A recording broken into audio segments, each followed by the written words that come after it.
कर लेंगे। इस वीडियो का पीडीएफ का जो लिंक है मैंने डिस्क्रिप्शन बॉक्स में दे रखा है, वहां से क्लिक करके आप इसका जो पीडीएफ है वो डाउनलोड कर सकते हैं इस वीडियो को देखने के बाद। तो फटाफट एक लाइक कर दीजिए मेरे लिए, और चलिए स्टार्ट करते हैं आज का क्लास और देखते हैं आज का फर्स्ट क्वेश्चन। फर्स्ट क्वेश्चन है, किस लोहे में कार्बन की प्रतिशत मात्रा सबसे अधिक होती है? तो किस लोहे में होता है? ढलवा लोहा में होता है कार्बन की प्रतिशत सबसे अधिक। और सबसे कम किस में होता है? तो सबसे कम होता है पिटवा लोहा में, ये आपको याद रखना है। नेक्स्ट क्वेश्चन, कुकिंग गैस किसका मिश्रण होता है? हमारे घर में जो खाना बनता है जिस गैस से, उसमें किसका मिश्रण होता है? तो किसका मिश्रण होता है? ब्यूटेन एवं प्रोपेन का, ये आपको याद रखना है। नेक्स्ट क्वेश्चन, आतिशबाजी में लाल रंग किसके कारण होता है? जब आतिशबाजी हम करते हैं तो उसमें लाल रंग जो दिखता है किस कारण से होता है? स्ट्रॉन्शियम के कारण होता है लाल रंग। अगला क्वेश्चन है, आतिशबाजी में हरा रंग किसके कारण होता है? तो हरा रंग होता है बेरियम के कारण। नेक्स्ट क्वेश्चन है, उदासीनीकरण क्रिया में क्या बनता है? तो दोस्तों उदासीनीकरण में बनता है लवण एवं जल। अगला क्वेश्चन है, मलेरिया परजीवी को नष्ट करने में प्रयुक्त औषधि कौन सी औषधि है? उस औषधि का नाम है क्लोरोक्विन। क्लोरोक्विन। धातु के तार में विद्युत धारा का प्रवाह किसके कारण होता है? तो इलेक्ट्रॉन के कारण विद्युत तार में विद्युत धारा का प्रवाह होता है। परमाणु भट्टी में कौन सा ईंधन प्रयुक्त किया जाता है यानी यूज किया जाता है? तो यूरेनियम का यूज करते हैं हम परमाणु भट्टी में। अगला क्वेश्चन है, बुलेट प्रूफ पदार्थ बनाने के लिए कौन सा बहुलक प्रयुक्त होता है? तो किसका यूज होता है? पॉलीकार्बोनेट का यूज होता है। तो देखिए, अगर कोई क्वेश्चन अगर आपको गलत लगे या उसका आंसर गलत लगे तो आप हमें कमेंट करके बता सकते हैं, ताकि हम नेक्स्ट वीडियो में उस क्वेश्चन का जो है आंसर हम सही बता सकें। तो चलिए देखते हैं नेक्स्ट क्वेश्चन। नेक्स्ट क्वेश्चन है, असु गैस का रासायनिक नाम क्या है? तो दोस्तों असु गैस का रासायनिक नाम है क्लोरोएसिटोफिनॉन। अगला क्वेश्चन है, पृथ्वी की आयु का आकलन किया जाता है किस विधि द्वारा? तो किस विधि द्वारा किया जाता है? यूरेनियम डेंटिंग पद्धति से हम पृथ्वी की आयु का आकलन करते हैं। अगला क्वेश्चन है, इलेक्ट्रॉन त्यागने की प्रवृत्ति क्या कहलाती है? तो ऑक्सीकरण कहलाती है।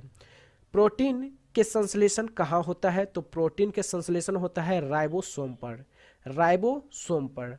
अगला क्वेश्चन है, कोशिका के अंदर ऊर्जा का निर्माण किसके द्वारा होता है? तो किसके द्वारा होता है? माइटोकॉन्ड्रिया के कारण होता है कोशिका के अंदर ऊर्जा का निर्माण। कोशिका का पावर हाउस किसे कहा जाता है? तो माइटोकॉन्ड्रिया को कहते हैं कोशिका का पावर हाउस। अगला क्वेश्चन है, कोशिका सिद्धांत का प्रतिपादन किसने किया था? तो किसने किया था? स्लाइडेन व स्वान ने किया था कोशिका सिद्धांत का प्रतिपादन। नेक्स्ट क्वेश्चन है, हाइड्रोफोबिया रोग किसके द्वारा होता है? तो विषाणु के द्वारा होता है हाइड्रोफोबिया रोग। तो चलिए आज का छोटा क्वेश्चन मैं आप सभी से पूछता हूँ, हाइड्रोफोबिया एक जानवर के काटने से मनुष्य के शरीर में होता है। अब चलिए फटाफट उस जानवर का नाम हमें बता दीजिए, ठीक है। अगला क्वेश्चन है, सबसे ज्यादा दिन तक जीवित रहने वाला पक्षी कौन है? तो कौन सा पक्षी है? ऑस्ट्रिच है सबसे ज्यादा दिन जीवित रहने वाला पक्षी। अगला क्वेश्चन, चमगादड़ किस वर्ग का है? तो मेमेलिया का पली है चमगादड़। अगला क्वेश्चन, एथलीट फुट बीमारी होती है किससे? तो फफूंद से होती है एथलीट फुट बीमारी। अगला क्वेश्चन, रुधिर परिसंचरण तंत्र की खोज करने वाले प्रथम वैज्ञानिक कौन थे? तो उस वैज्ञानिक का नाम है विलियम हार्वे। अगला क्वेश्चन, विषाणु की खोज किसने किया था? किसके द्वारा विषाणु खोजा गया था? इवानोवस्की ने किया था विषाणु की खोज। नेक्स्ट क्वेश्चन, जीवाणु की खोज सर्वप्रथम किसने किया था? लुएन हॉक ने किया था जीवाणु की खोज। अगला क्वेश्चन है, हल्दी के पौधे के खाने योग्य भाग कौन से हैं? तो प्रकंद है। सिम्फोसाइट रक्षा करती है किससे? रोगाणुओं से रक्षा करती है लिम्फोसाइट। अगला क्वेश्चन, आपातकालीन ग्रंथि कौन सी है? तो आपातकालीन ग्रंथि है एड्रिनल आपातकालीन ग्रंथि है। अगला क्वेश्चन है, मानव शरीर में मास्टर ग्रंथि क्या कहलाती है? तो पिट्यूटरी कहलाती है मानव शरीर में मास्टर ग्रंथि। कौन सा खनिज लवण शरीर में बहुत मात्रा में पाया जाता है? तो कौन सा खनिज है? कैल्शियम है। श्वसन दर सबसे कम होती है किसमें? तो निद्रावस्था में होती है श्वसन दर सबसे कम। न्यूक्लियस की खोज किसने किया है? रॉबर्ट ब्राउन ने किया है न्यूक्लियस की खोज। भारत का केंद्रीय औषधि अनुसंधान संस्था कहाँ स्थित है? तो दोस्तों यह स्थित है लखनऊ में। अगला क्वेश्चन है, मोस्ट इंपॉर्टेंट क्वेश्चन है ये भी, वायुमंडल में भारी गैस कौन सी है? Carbon dioxide. कार्बन डाइऑक्साइड वायुमंडल में भारी गैस है। नेक्स्ट क्वेश्चन है, मनुष्य के शरीर में सबसे छोटी अंतःस्रावित ग्रंथि कौन सी है? पीयूष है। क्वेश्चन है, मानव शरीर को कितने निकोटिनक अम्ल की प्रतिदिन आवश्यकता होती है? तो 15 ग्राम आवश्यकता होता है। मलेरिया दिवस कब मनाया जाता है? तो दोस्तों मनाया जाता है 20 अगस्त को। अस्थि में कौन सा प्रोटीन पाया जाता है? तो ओसिन पाया जाता है। अम्ल वर्षा का मुख्य अवयव क्या है? तो सल्फ्यूरिक अम्ल है। हृदय गति की जांच किस यंत्र के द्वारा किया जाता है? तो कार्डियोग्राम के द्वारा जांचा जाता है हृदय गति। सूर्य के किरणों का कौन सा भाग सोलर कुकर को गर्म करता है? तो इंफ्रारेड किरणें गर्म करता है सोलर कुकर को।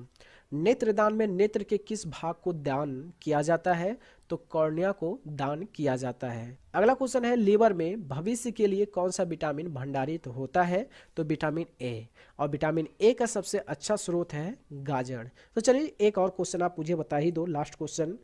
विटामिन सी का सबसे अच्छा स्रोत कौन सा फल है या सब्जी है, जो भी है आपको हमें कमेंट करके बताना है। तो चलिए फटाफट कमेंट कीजिए और देखते हैं सबसे पहले कमेंट कौन करता है। सेंट्रल ड्रग रिसर्च इंस्टीट्यूट कहाँ स्थित है? तो कहाँ स्थित है? लखनऊ में स्थित है। फूलों की घाटी चमोली कहाँ स्थित है? उत्तराखंड में। ये क्वेश्चन काफ़ी इंपॉर्टेंट है, बहुत बार एग्जाम में पूछा गया, तो ये आपको याद रखना है। फूलों की घाटी चमोली कहाँ स्थित है? उत्तराखंड में स्थित है। वन अनुसंधान संस्था कहाँ स्थित है? तो यह स्थित है देहरादून में। फॉरेस्ट रिसर्च इंस्टीट्यूट, जिसे हम हिंदी में कहते हैं वन अनुसंधान संस्था, की स्थापना कब किया गया था? तो इसका स्थापना किया गया था 1914 में। तो चलिए एक क्वेश्चन मैं आपसे पूछता हूँ, 1914 में एक फेमस लड़ाइयाँ लड़ी गई थी, वो आपको हमारी कमेंट बॉक्स में कमेंट करके बताना है वो कौन सा लड़ाई है। अगला क्वेश्चन है, झारखंड बिहार से कब अलग हुआ था? तो डेट के साथ आपको याद रखना है, 15 नवंबर 2000 को अलग हुआ था बिहार और झारखंड। खजुराहो का मंदिर कहाँ स्थित है? तो यह स्थित है मध्य प्रदेश में। इसका स्थापना किसने किया था? चंदेल शासकों ने इसका स्थापना किया था। छत्तीसगढ़ राज्य का गठन कब किया गया था? तो इसका गठन किया गया था 1 नवंबर 2000 को राजधानी रायपुर में। अब देखिए ये हुआ था 15 नवंबर 2000 को और ये हुआ था, छत्तीसगढ़ अलग हुआ था 1 नवंबर 2000 को। दोनों आपको याद रखना है। नेक्स्ट क्वेश्चन, भारत का 29वां राज्य कौन बना? तेलंगाना। और इसका जो गठन हुआ था 2 जून 2014 ईस्वी को इसका गठन किया गया था। तो चलिए आज का सेकंड क्वेश्चन आप सभी से मैं पूछता हूँ, तेलंगाना का अभी प्रेजेंट में मुख्यमंत्री कौन है? ये आपको हमारे कमेंट बॉक्स में कमेंट करके बताना है। तो चलिए देखते हैं सबसे पहले कौन कमेंट करता है। रुद्र सागर झील कहाँ स्थित है? तो रुद्र सागर झील स्थित है मध्य प्रदेश में। डाची ग्राम अभ्यारण्य कहाँ स्थित है? तो यह स्थित है जम्मू एंड कश्मीर में, जम्मू कश्मीर में स्थित है। सर्वप्रथम पंचायती राज की स्थापना कब की गई थी? राजस्थान के नागौर जिला में किया गया था। कब किया गया था? 2 अक्टूबर 1959 ईस्वी को, 1959 में इसका स्थापना किया गया था। केंद्रीय आलू शोध संस्थान कहाँ स्थित है? तो यह स्थित है शिमला में। इसे आप ऐसे याद रख सकते हैं, शिमला में ज़्यादा ठंड होता है तो आलू तो वहीं रखाएगा क्योंकि सड़ेगा नहीं, तो इस तरह से आप याद रख सकते हैं। अगला क्वेश्चन है, केंद्रीय चावल शोध संस्थान कहाँ स्थित है? तो यह स्थित है कटक में। और कटक कहाँ है? ओडिशा में। बहुत लोग कटक तो जानते हैं लेकिन कटक है कहाँ? तो कटक ओडिशा में है, ये आपको याद रखना है। नेक्स्ट क्वेश्चन, भारत में सबसे ज़्यादा चंदन के वृक्ष कहाँ पाए जाते हैं? तो कर्नाटक में सबसे ज़्यादा चंदन के वृक्ष पाए जाते हैं। गोवा को पूर्ण राज्य का दर्जा कब मिला था? 30 मई 1987 ईस्वी को, 1987 में मिला था गोवा को पूर्ण राज्य का दर्जा। भारतीय लॉ जैसे लाख अनुसंधान संस्था कहाँ स्थित है? तो यह स्थित है रांची में।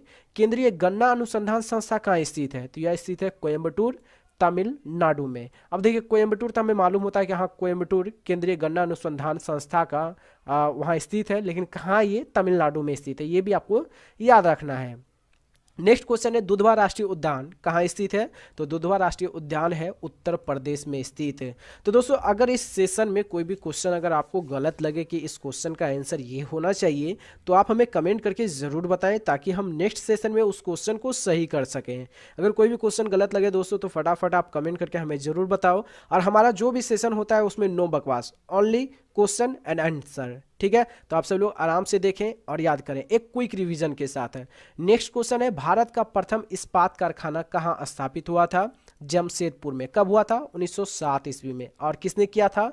जमशेद जी टाटा के द्वारा इसका स्थापना किया गया था। नेक्स्ट क्वेश्चन, हुसैन सागर झील तथा कोलेरू झील कहाँ स्थित है? तो यह स्थित है आंध्र प्रदेश में। केंद्रीय चमड़ा अनुसंधान संस्था कहाँ पर स्थित है? तो यह स्थित है चेन्नई में। चमड़ा और चेन्नई, इससे आप रिलेट कर सकते हैं। अगला क्वेश्चन है, केंद्रीय खनन अनुसंधान केंद्र कहाँ स्थित है? तो यह स्थित है धनबाद, झारखंड में।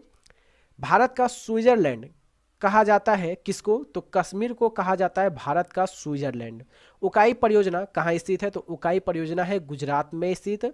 और किस नदी पर है? ताप्ती नदी पर यह स्थित है। ये दोनों आपको याद रखना है। उकाई परियोजना किस नदी पे स्थित है? ताप्ती नदी पे। और ताप्ती नदी, सॉरी, उकाई परियोजना है कहाँ? तो ये है गुजरात में। ये भी आपको याद रखना है। अगला क्वेश्चन है, दुलहस्ती परियोजना कहाँ स्थित है? तो दुलहस्ती परियोजना है जम्मू कश्मीर में स्थित। किस नदी पे है? चिनाब नदी पर स्थित है।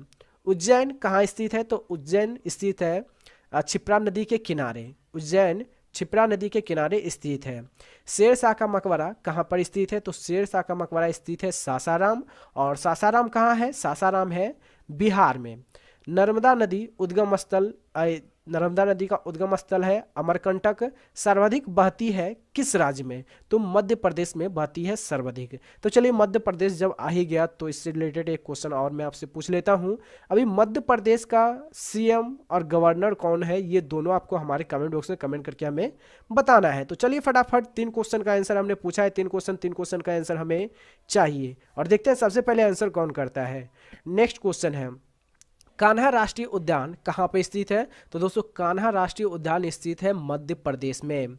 कोणार्क का सूर्य मंदिर, जिसे हम ब्लैक पैगोडा भी कहते हैं, ये कहाँ स्थित है? तो ये स्थित है ओडिशा में।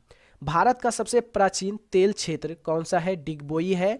और इसका स्थापना हुआ था 1901 ईस्वी में। और ये है कहाँ? तो ये है असम में। भारत का प्रवेश द्वार तथा 7 टापुओं का नगर कहा जाता है किस शहर को? तो मुंबई को कहा जाता है भारत का प्रवेश द्वार। और 7 टापुओं का नगर भी मुंबई को कहा जाता है। नेक्स्ट क्वेश्चन है, भारत का मैनचेस्टर कहा जाता है किसको? तो दोस्तों, भारत का मैनचेस्टर कहा जाता है अहमदाबाद, गुजरात को। कार्बेट राष्ट्रीय उद्यान अवस्थित है कहाँ? तो उत्तराखंड में कार्बेट राष्ट्रीय उद्यान स्थित है। सलाल परियोजना जो चिनाब नदी पर स्थित है, ये कहाँ है? तो ये है जम्मू कश्मीर में। केदारनाथ वन्यजीव बिहार कहाँ स्थित है? तो चमोली, उत्तरांचल में यह स्थित है। भारत का हृदय स्थल कहा जाता है किसको? तो मध्य प्रदेश को कहा जाता है भारत का हृदय स्थल। नेक्स्ट क्वेश्चन है, नेशनल डेयरी रिसर्च इंस्टीट्यूट कहाँ स्थित है? तो यह स्थित है करनाल में। और करनाल कहाँ है? हरियाणा में। ये आपको याद रखना है। दिलवारा का जैन मंदिर ये कहाँ स्थित है? तो माउंट आबू पे स्थित है दिलवारा का जैन मंदिर। और माउंट आबू कहाँ है? राजस्थान में है। अगला क्वेश्चन है, सोया प्रदेश कहा जाता है किसको? तो दोस्तों, सोया प्रदेश कहा जाता है मध्य प्रदेश को। मध्य प्रदेश को सोया प्रदेश कहा जाता है। तो ये है क्विक वे में रिवीजन। अगर आपको रिवीजन करना है तो आप हमारे चैनल के माध्यम से सारे क्वेश्चन का रिवीजन कर सकते हैं, क्योंकि हमारे चैनल के माध्यम से सिर्फ क्वेश्चन और आंसर होता है, बीच में नो बकवास होता है। तो फटाफट इस वीडियो को कर दीजिए अपने फेसबुक और व्हाट्सएप पे शेयर। और अभी तक जो लोग इस वीडियो को लाइक नहीं किए तो प्लीज़ लाइक ज़रूर कीजिए। और आगे जब वीडियो आप देखें तो उसके लिए आप चैनल को सब्सक्राइब कीजिए और जो बगल वाला बेल आइकन है उसे ज़रूर दबाएं, ताकि नेक्स्ट वीडियो का अपडेट आप सभी को मिलता रहे। और हमने इससे पहले रीजनिंग का जो है वीडियो अपलोड किया है, उसे आप ज़रूर देखें। उसमें हमने सिलॉक्स को बताया है। सिलॉक्स का 6 टाइप उसमें हमने बताया है। जो 6 टाइप है उसके बाद हम 14 और टाइप आपको देने वाले हैं रीजनिंग में। तो आप इस वीडियो को ज़रूर देखें। और इस वीडियो का PDF का लिंक जो है आपको इस डिस्क्रिप्शन बॉक्स में मिल जाएगा, वहाँ से क्लिक करके आप इसका PDF डाउनलोड कर सकते हैं। तो हम फिर मिलते हैं नेक्स्ट वीडियो में। Thank you all of you.